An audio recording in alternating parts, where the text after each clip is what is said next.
Hello,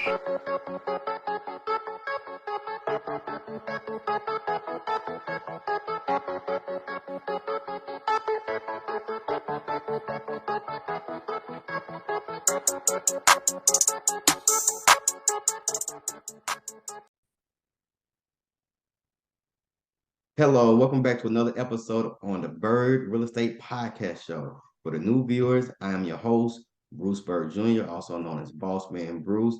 As you know, on every episode, our goal is just not just to educate, but to help you take the leap of faith, whether you're working a 9 to 5, whether you just at home thinking about what you should do with your life. If you know you got to give, our goal is to exploit that. So on today's episode, I have a really special treat for you guys.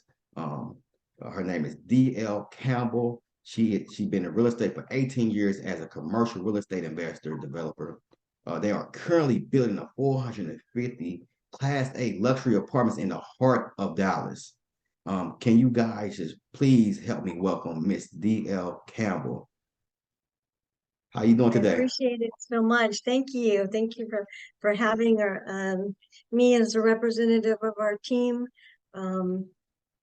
And I'm glad to meet you. And we are building 450 Class A luxury apartments in the heart of Dallas, right in the middle of Dallas, not in the outskirts. And with 18 years of commercial real estate experience, I've gone from, having a small Class C minus apartment complex and turning that around, holding it for 6 years, doubling the value in the first year. And I've done phase value engineering for development.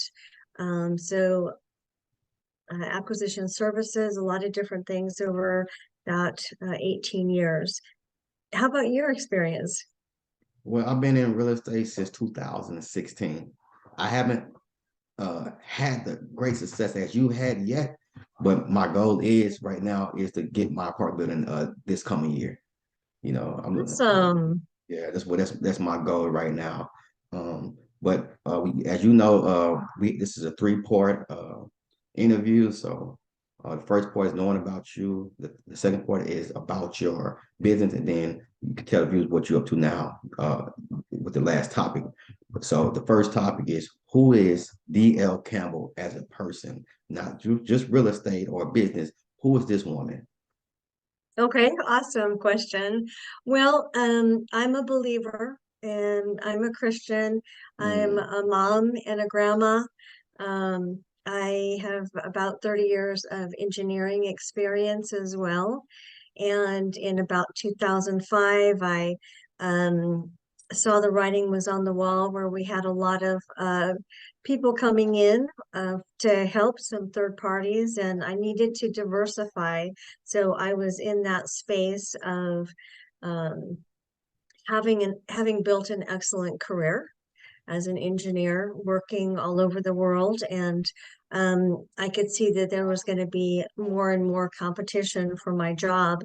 And rather than staying in that comfort zone, um, also being kind of a glass house and um, time starved, I just expanded and I started to learn about real estate, all aspects of real estate and all aspects of investing. And then I settled on commercial real estate because it's the most logical. So I I am building for my family, for generational wealth, for diversification, um, cash flow and equity. So probably a lot of the same things that your audience is building their destiny for. that's very amazing, and not just that. I love seeing women as yourself, great women as yourself, um, do what you do. Because I found my greatest motivation is through a woman. I don't know why, just that, just to see, women had to get equal rights and everything else, and for just to see the power of an entrepreneur woman. I'm starting. I think statistically, it's more successful women in entrepreneurship than men. If I'm correct, and I don't it's know. I I have to believe, look at it. yeah, I believe so. Because I guess women are taking more control for their independence. But it's a beautiful thing to see you, just doing amazing things. Even as you as a person, as a believer, because I'm a believer also. So Awesome. yeah, and that's why I said, oh, this is going to be good because once you said you're a Christian, I'm like, oh man, God really aligned us together. So that's a beautiful thing. So Yes, sir. next question is, what are your personal strengths? I am logical and tenacious. Um, I am trying to be the best person that I can be, the best me that I can be. So it's not really a competition against the world, but it's really trying to be the best person. And we have to find the way that we're wired. And I think that is important, especially for new investors, is how am I wired? Am I more emotion driven or am I more logic driven? Am I more of a strategist or more of a philosopher? So those are the four keys, and find things that work with the way that God wired you and Mm, really key into that because it'll be easier. Your blessings will come more easily because you're doing what you're naturally better at. Um, so I would say um, having a positive outlook as well. mm. You know, like I said, I'm a believer myself, and then in the Bible, Jesus said that he couldn't bless his own country because of their perception of him. And once we get a different perception of God, he can do greater things in our life. you know, and that's what holds people back. God really don't restrict himself from us. We restrict God in what he can do Hmm. for us, you know, and perception has a lot to do with in today's society and and that help with your mentality also as well, you Hmm. know. So that's How that's people perceive you or how you perceive yourself, you mean? Exactly. Even your circumstances, even if you feel, even in your circumstances, if you feel you're in a bad situation, you cannot get out of it, you're gonna stay stuck there. But if you perceive like this is just only a challenge, it's just only an obstacle, this is only a character builder, Mm. you're gonna get out of that situation, because in the Bible it speaks on that God do things for the good, not for the bad. If you look at the book of Job, you look at the book of David, you see all these things that really was supposed to be meant for their bad, but really for their good. Even Joseph in the Old Testament, in Genesis, when he got sold and it's really to save the generation. And he didn't have the understanding then, so That's it's amazing. Uh-huh. That's an amazing take because he didn't really see the front of the rug. He saw the back and he saw the tangles and the knots. But when you said he all of that challenge came to him so he could save a generation, I just got chills. So yeah, God. Yeah, I'm like, and that, like, me really reading like the Bible and stuff, it gets you ready for the past, present, and future. It lets you know what obstacles going to come as you climb up that ladder, and what the enemy is going to try to do to you. Because really, and I'm gonna shift off, but the enemy has no power, so he used things that's closer to you to that has power of your emotions to attack you. You know, so he'll try to throw everything at you because he's already beaten already. Because of He's a our faith. defeated foe. Yeah. Exactly. Exactly. So that's beautiful. What do you love about life? Well, I love doing what we're doing. We are developing apartments, not my favorite asset class, multifamily, but the demand for multifamily is great. Mm-hmm. And, the occupancy rates are 97% in Dallas and have been for, decades. So I really enjoy what I'm doing now and I can work, day and night doing it. So, um, when you're talking about how the Lord is working in our lives, we have had the same model happen in our development because Mm. there have been some barriers to entry on this property where other developers have walked away rather than digging in and uh, resolving some of the issues like we have. But the Lord has we've worked our guts out, but the Lord has continually put the cobblestone in front of us as we've done our part. And it's amazing to see that in just a number of ways. So that really resonated when you were talking about the goodness of the Lord and focusing on Him and knowing that the enemy is just up to trying to fool you, you know. Um, but he's under our feet. So I really love the fact that I'm able to do this commercial real estate investment development, and and I have a couple of grown kids, three granddaughters, and looking forward to seeing them over the Christmas holiday as well. Oh So yeah.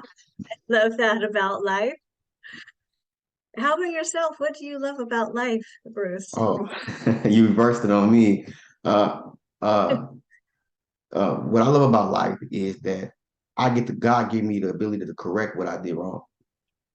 You Sure. know, as He corrected me. You know, and He gave me the wisdom and understanding. And what I love about life is when I talk to individuals like you to let me know I'm not alone. On this journey and to give me ammunition to keep moving forward in life. It's a lot of things I love about life. I love when I fast. It teaches me more about compassion. You know, and what I love about life is that I get to have meetings with God when I ask to have meetings. And I had this analogy today. It's crazy. Uh, I told myself today is that, like you said about perception, I said I'm no longer asking God to open doors for me because He gave me the keys to the door now. It's like if you ask your father to take you to the store, right? And he's like, I'm not taking you to the store today. Here you can drive the car yourself. Just the blessing is that He gave you the keys because He trusts you. And we have not. A lot of people haven't reached that relationship with God because He haven't trusted Him. To put them in positions to have the keys to the door. But I'm blessed by the grace of God that God had molded me so He could trust me with the keys to the door. That He and when you get the keys to the door is not meant for you. It's meant for you to open for somebody else. That's really good.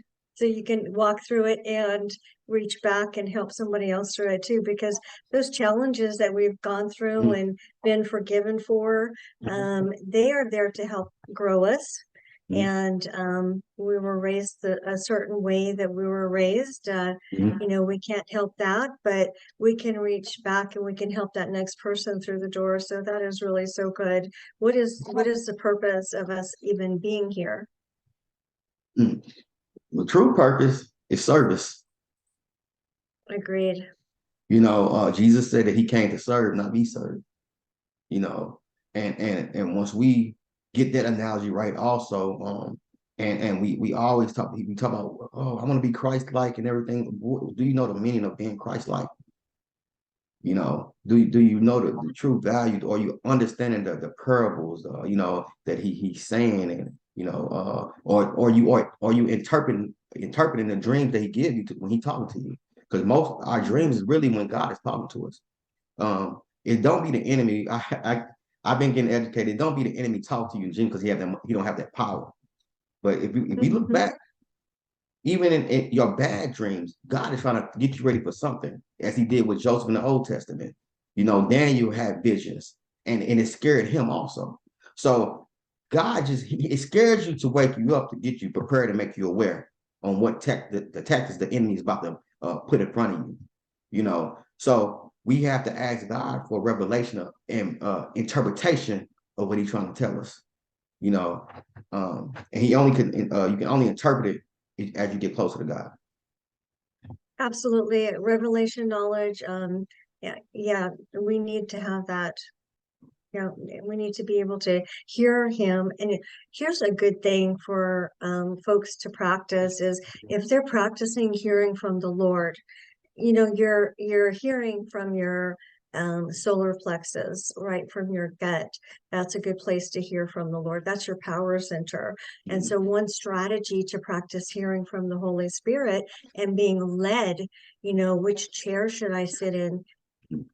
I have an amazing story there, but as simple as that, you're just being led all the time. So you're in the right place at the right time with the right people, doing the right things, and practice by being in your car, having a little extra time, and saying, Lord, do I go right or left here?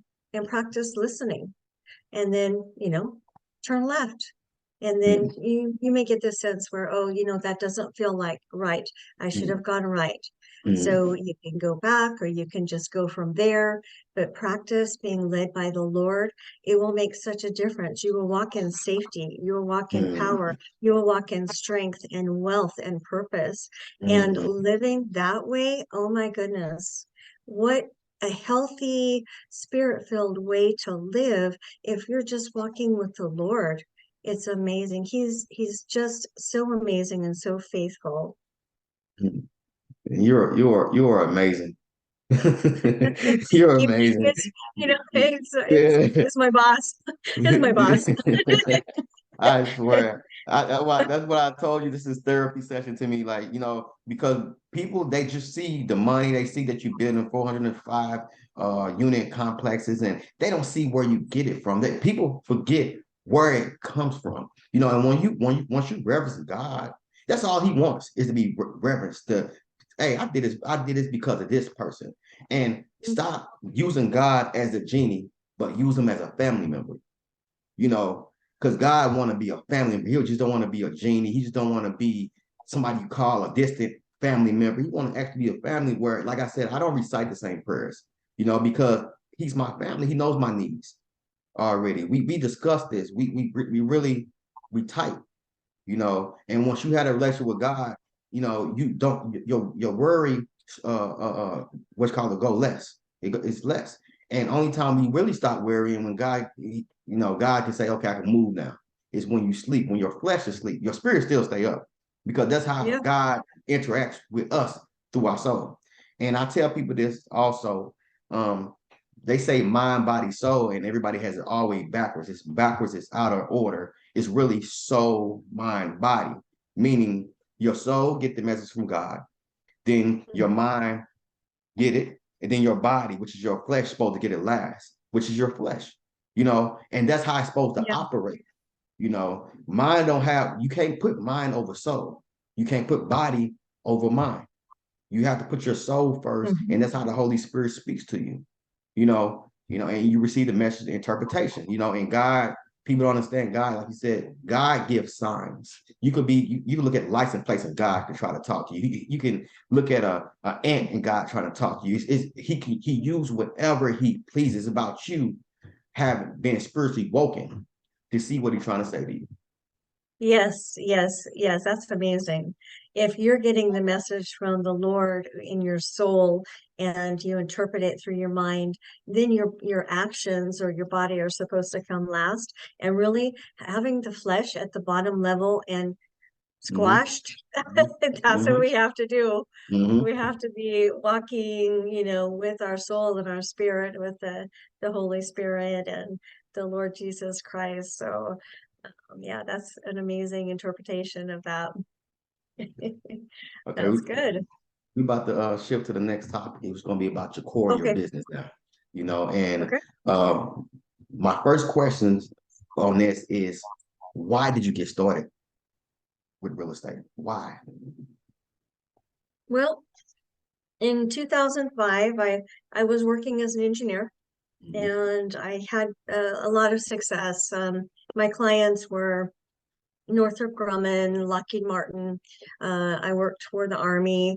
I worked with Deloitte and Touche, and a lot of the professional people. So it was a good career that I built. But I could see the writing was on the wall, a lot of competition. I needed to do something. And I went to a Learning Annex um, real estate expo, and it actually had a lot of different kinds of investments to look at. So I did some information gathering. Um, I looked at what things matched my personality type and my skill set, and I focused in on commercial real estate and started there. Um, in 2009, I picked up my first apartment complex. Um, it was full of problems, drugs, um, prostitutes. There Mm, were a lot of problems. The surrounding neighborhood had a lot of crime. So mm, we went in and took it over on a master lease with an option to purchase, because one of the opportunities was the seller was in a bad place. And so he was a distressed seller. That's what we look for in a property that we can pick up easily. We can help somebody out of a problem. And so that's what I did. I took it over with a master lease with an option to purchase. I forced about 85% vacancy. I forced all those mm, problems out. I still had my career. So I had my W-2 and moved over here from California. And I had my discretionary income to put into the property, repairs. There were all kinds of colors on the property. So we standardized things and we made it more neutral colors and really strategized how we're going to bring the attitude down. We did a lot of replacement of windows and um, uh, I did a lot of this, mm, painting. I did a mm. lot of this, sweeping. Um, so I worked with the crew and we turned it around the first year, doubled the value, and I held it for another 5 years. So I didn't think I was going to hold it that long, but that's my story. And I ended up falling in love with the working poor, and it was definitely affordable housing.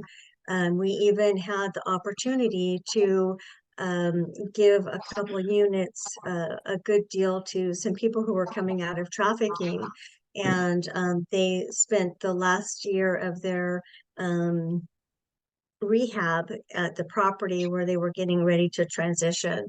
So that was a good way to give back. Um, Mm. right, because those people had some unfortunate situations, and the organizations came in with the programs and helped them with housing. That was really good to see. Another good transition to talk about the changes that you can make are um, we went from seeing uh, beer bottles and things um, around the property to seeing toys around the property. So it just was really a good situation to have a first property and turn it around like that, double the value. Um, and I've done face value engineering, um, acquisition services, but that's really why and how I got into commercial real estate. Okay. So next question is, how do you do it? Like, what was the steps in you acquiring? Did you have to use credit cards? Did you have to, yeah, other partners involved? How did you do it? Well, I had the discretionary income. So I took it over with a master lease with an option to purchase, so I didn't have to put a ton of money down.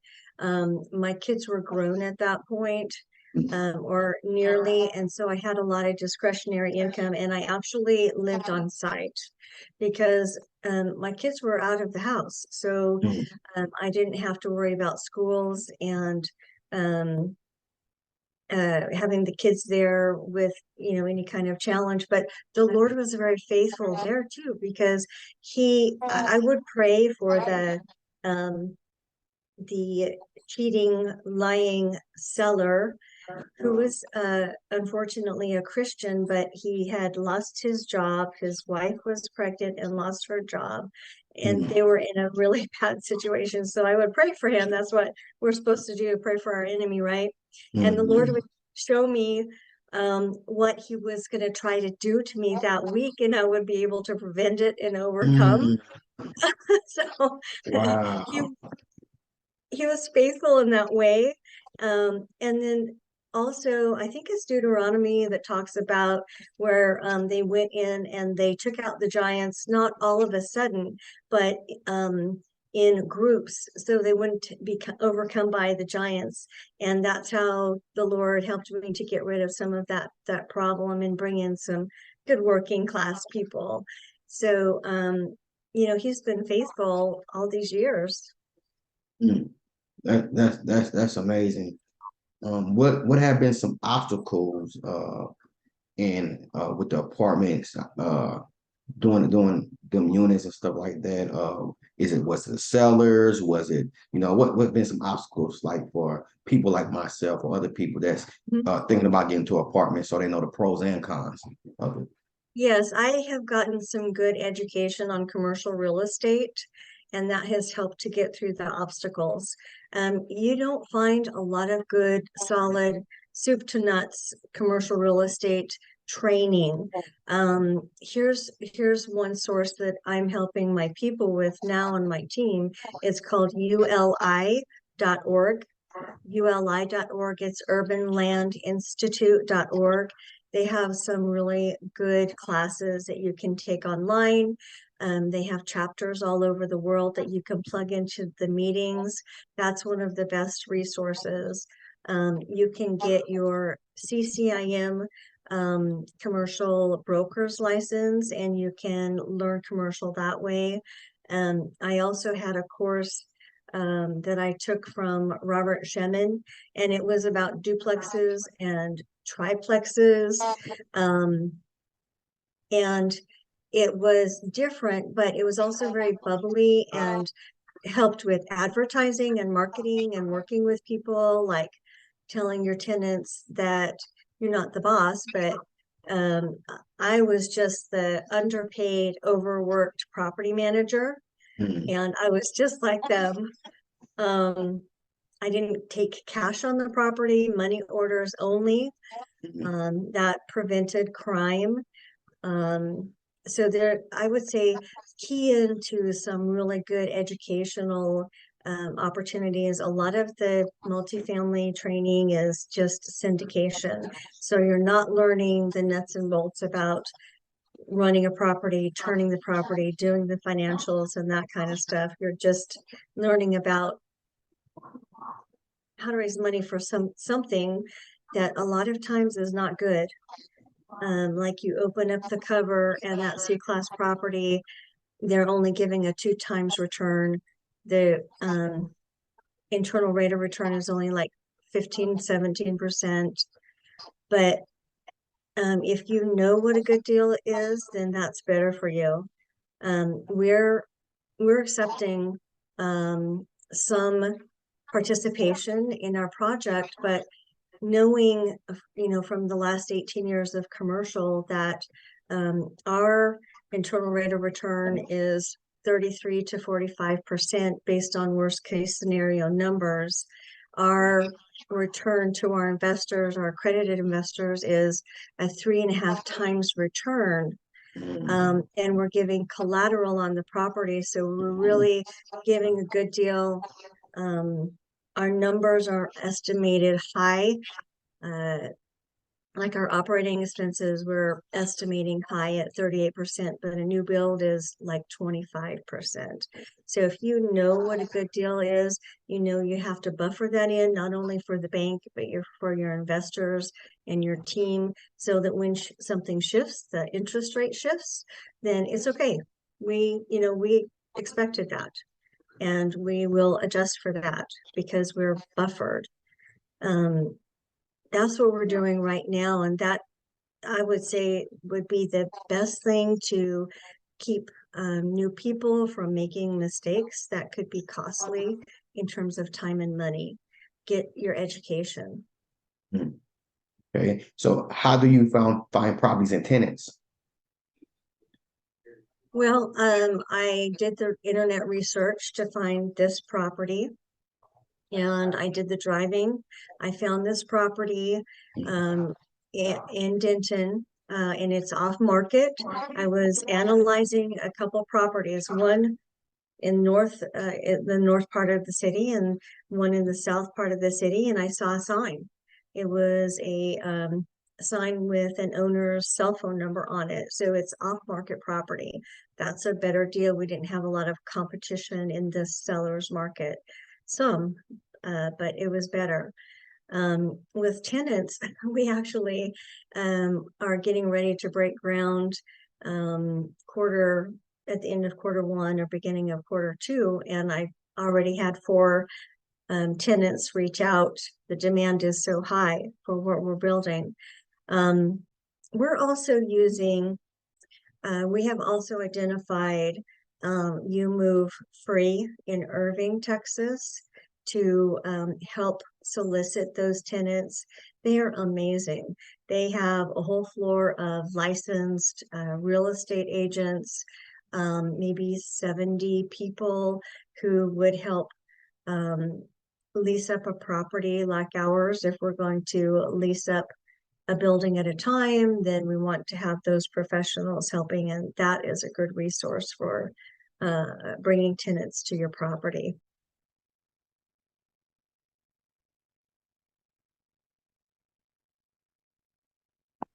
So what are your dreams for your company in 5 to 10 years? What's your dreams look like? Well, I know that we will be able to build another couple Class A luxury apartments in Dallas before having to look outside of Dallas. Rents are higher in Dallas than any other city in the state, even Austin. So we're sticking with Dallas and looking at a couple different property types. Um, a a natural byproduct to apartments is self-storage, and we talked about this at our team meeting this week. And that would be another recession-proof property type. We want to stick with recession-proof, not office. Office Mm. has been soft for decades. Don't be touching office. Light industrial, big bay, industrial is also recession proof. So we're just sticking with the recession proof stuff. We're going to flip this one, um, hold the next one, flip one, hold one. So we're building our cash base and building our equity base pretty equitably. Good. My next question is, uh, what would you tell your old self?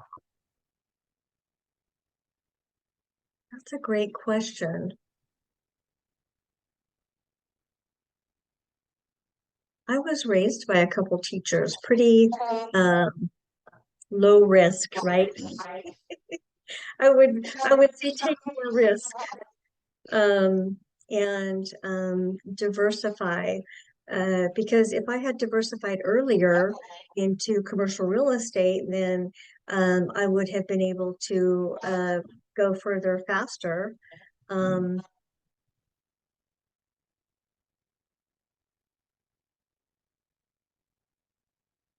stay focused, stay Mm. focused on that career. Um, the career supports the family, and I'm going to have to think about that one and get back to you. That's great. So, while we about to wrap this up. So, what is your buying criteria? Buying criteria. Well, we're focused on the Class A luxury multifamily because it's recession proof. We have a former property in Austin, 240 units on 14 acres, and it was built and finished 2018. Went through the recession, the pandemic just fine with all of that other stuff that happened on the C-class properties. Because that professional tenant is not looking for a way to not pay a rent. So we're sticking with the recession-proof properties, and I like the development aspect. We're going to stick with development. Okay. Where can the viewers find you if they want Sure. like mentorship or anything like that? If you offer that, you know. Absolutely, we can connect. We're at honorswaygroup.com, honorswaygroup.com. We also have a website for our build and accredited investors, the prestige at mayhill.com, the prestige at mayhill.com. And uh, Aaron did these beautiful mugs for everybody. So it's kind of cool. It's kind of Okay. cool. That's nice. That's nice. I wanted to thank you for coming on my platform. You've been a blessing just to hear that your faith in God is a blessing alone, and that's been awesome. You just, accepted my invitation, I'm truly grateful. I appreciate your taking the time. I know you have a busy schedule as well. You're rocking and rolling, and I appreciate your taking the time as well. God bless you, Bruce. You Appreciate too. you. Thank you. You guys like, comment, subscribe. If you love this great interview, I can send you more. So please share, like, comment, subscribe. You can find me on Facebook, Bruce Bird. Also, Instagram, I am Bossman Bruce 3.0. Thank you. Till next time. Thank you, Mr. DL.